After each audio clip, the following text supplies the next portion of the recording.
27 maj. Besimi i vërtet kundrejt besimit të shtirur. Kështu edhe Krishti, pasi u dha një herë për të marrë mbi vete mëkatet e shumëve, do të duket për së dyti pa mëkat për ata që e presin me durim për shpëtim. Hebrejve 9:28.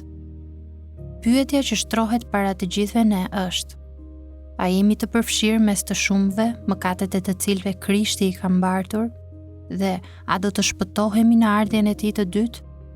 Përgjigjja e Hebrejve 9:28 është po, nëse e presim me durim.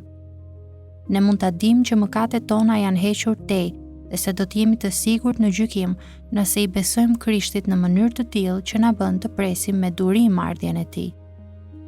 Ekziston një besim i shtirur i cili thot se beson në Krishtin, por që në fakt është thjesht si puna e sigurimit nga zjarri.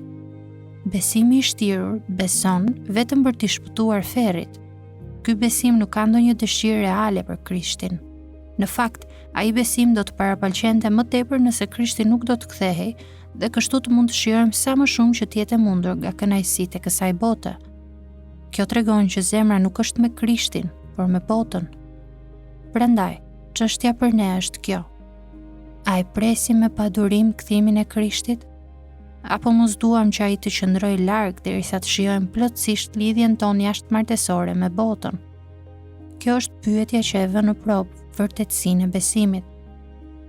Le të jemi si Korintasit teksa presim me durim zbulesën e Zotit tonë Jezu Krisht, e para Korintasve 1:7, dhe si Filipianët, sepse qytetaria jonë është në qiejt, prej nga edhe presim me durim shpëtimtarin Zotin Jezu Krisht, Filipianëve 3:20. Kjo është çështja për ne. A e duam të shfaqurit e tij, apo mos duam botën dhe shpresojmë që shfaqja e tij të mos i ndërpres planet tona? Përjetësia varet nga kjo pyetje.